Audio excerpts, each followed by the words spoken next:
तो हरे Krishna to everyone, कैसे हो आप सब। और तुमने मार्वल की सारी मूवीज तो देखी ही होगी, और नहीं देखी तो जाकर देखो।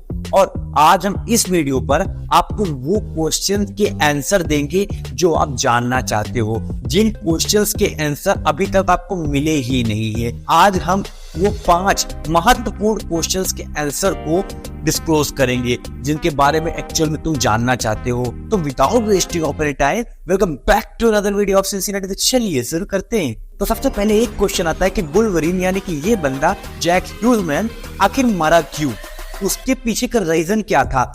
तो इसका आंसर ये है कि जब मैंने बहुत जगह जांच की, पड़ताल की, तब मुझे एक अच्छी थ्योरी, एक अच्छा आंसर निकल कर सामने आया। वो ये है, तो ह्यू जैकमैन यानी जो हमारे वुल्वरीन जी है, उनकी डेथ जो हुई है वो एडमेंटियम मेटल के कारण हुई है। यानी कि जो वो हाथों से निकलती है, जो वो 3 तलवारें, वो एडमेंटियम मेटल बहुत ज्यादा टॉक्सिक है, जिसके कारण उनकी डेथ हुई है। अब तुम्हारे मन में भी एक सवाल होता होगा कि उनकी बॉडी तो बहुत जल्दी रिकवर भी कर लेती है, क्योंकि हमने देखा है मूवीज में कि जब भी उनको गोली लगती है तो वो गोली का घाव जल्दी से भर जाता है। फिर इस टाइम क्या हुआ, आखिर वो क्यों मर गए। तो इसका आंसर ये है कि उनकी बॉडी के रीजनरेटिंग सेल्स जो है वो एडमेंटियम मेटल के टॉक्सिकनेस के कारण धीरे धीरे खत्म हो रहे हैं, धीरे धीरे कम हो रहे हैं, जिसके कारण उनकी बॉडी अब पहले की तरह रीजनरेट नहीं कर पा रही सेल्स को।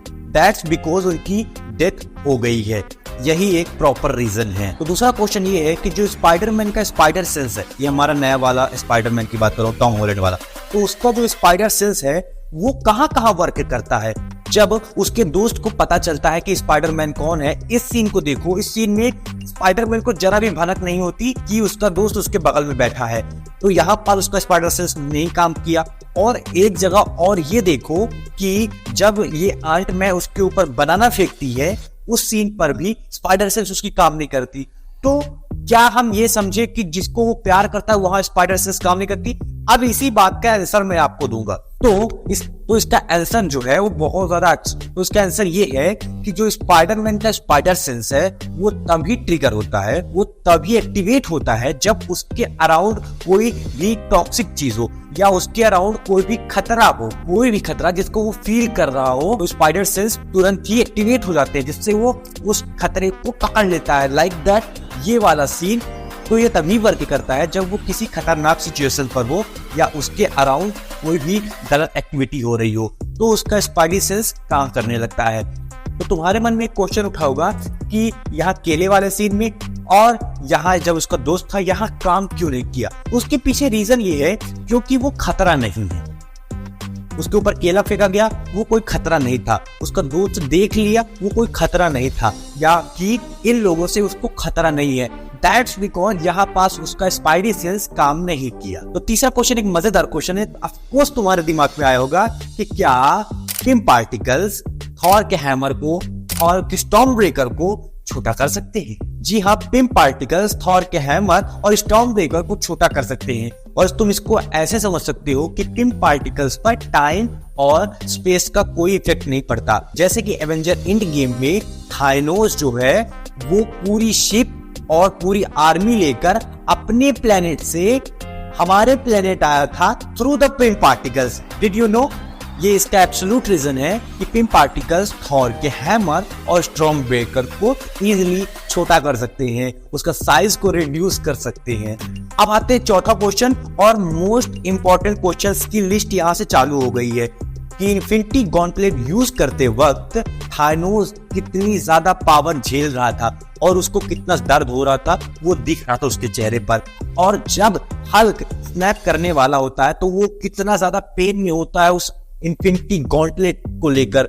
लेकिन जब टोनी यूज कर रहा था वही चीज, वही स्नैप ट्राई कर रहा था, तो उसको कोई भी दर्द नहीं हो रहा था। उसने बस लगता है ऐसे कि वो जहर पी लिया हो, वो दर्द सह लिया हो। लेकिन क्वेश्चन बनता है कि ये दोनों महाशय जो इतने ताकतवर है और हल्क तो उसी गामा रेस से बना है, फिर उसने उस दर्द को क्यों नहीं सह पाया। इस क्वेश्चन का आइडेंटिफाई करेंगे।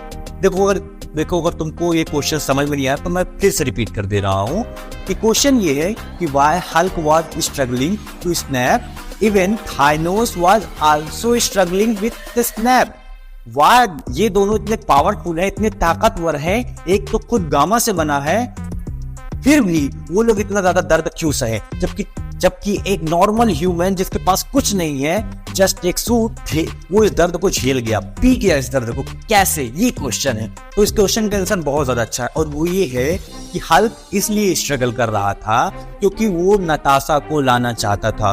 वो अपनी थॉट्स पावर में हर जगह नताशा को ढूंढ रहा था और उसको भी वापस लाना चाहता था। अब बात आती है कि हल्क को दर्द क्यों हो रहा था, जबकि वो गामा का बना हुआ था, उसको गामा रेस का असर नहीं होना चाहिए।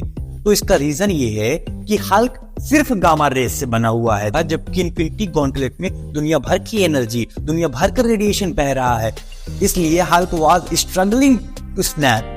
रीजन यही है कि वो सिर्फ गामा का बना हुआ है, जबकि उस गॉन्टलेट में दुनिया भर की बिजली बह रही थी, दुनिया भर का रेडिएशन उस गॉन्टलेट में था, जिस गॉन्टलेट को पहनने के बाद थानोस भी अधमरा हो गया था, जिस गॉन्टलेट का यूज करने के बाद हल्क भी अधमरा हो गया है। तो तुम समझ गए ना कि क्यों ये लोग इतना तड़पे हैं। अब तुम्हारे दिमाग पर क्वेश्चन उठता होगा कि टोनी स्टार्क कैसे इस चीज को झेल गया। तो इसके पीछे रीजन है उसका न्यू आर्मर। तो इसको समझने के लिए थोड़ा पीछे चलते हैं। एवेंजर 1 मूवी में थॉर और आयरन मैन की लड़ाई होती रहती है, जहां थॉर बिजली का प्रहार करता है आयरन मैन के ऊपर, और उसका सूट जो है उस बिजली को सोख लेता है और ज्यादा पावरफुल चार्ज हो जाता है 400%। सेम चीज एवेंजर एंड गेम के लास्ट फाइट सीन में होती है। टोनी का आर्क रिएक्टर कैपेबल है बिजली को सोखने पर।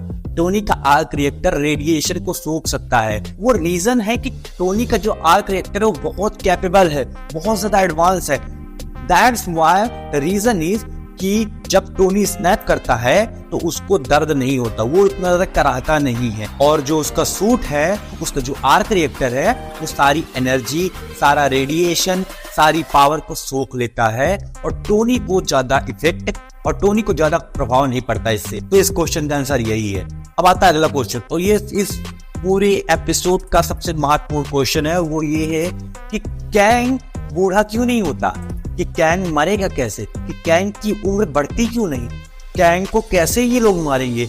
ये क्वेश्चन सबसे महत्वपूर्ण है अभी तक कई इस एपिसोड में, एंड तुम्हारे मन में भी ये क्वेश्चन आया होगा, एंड कैंग की डेथ कैसे होगी ये तुम भी सोच रहे होगे। तो इसका आंसर ये है कि वो एक फ्यूचरिस्टिक बंदा है, एंड जैसा कि आज हम इस युग में देख रहे हैं कि 60-60 साल के लोग एकदम यंग लगते हैं, 30-35 साल के लगते हैं। तो सोचो कि जो बंदा खुद फ्यूचर से आया है और उसके पास दुनिया भर की टेक्नोलॉजी है, सोचो उसके पास टाइम ट्रैवल करने की मशीन है, तो क्या उसने अपनी एज कम करने की टेक्नोलॉजी नहीं होगी? जब आज की डेट में हमारे पास ये टेक्नोलॉजी है कि लोग एज को अपनी रिड्यूस कर देते हैं, एजिंग को दिखाते नहीं चेहरे पर, तो सोचो जो बंदा इतने टाइम बाद से आया है, उस बंदे ने क्या क्या अचीव कर लिया होगा। उसने हमें आंट-मैन में ये तक बताया है कि मैंने लाखों ब्रह्मांड जीते हैं, मैंने बहुत से एवेंजर्स को मारा है। तो तुम मुझे बताओ कि उस पर एजिंग का प्रभाव कैसे पड़ेगा, क्योंकि उसने अपनी टेक्नोलॉजी से अपनी एजिंग को कम कर दिया है। ये तो हो गया उसका एजिंग का रीजन कि उसकी एजिंग क्यों कम नहीं हो रही है।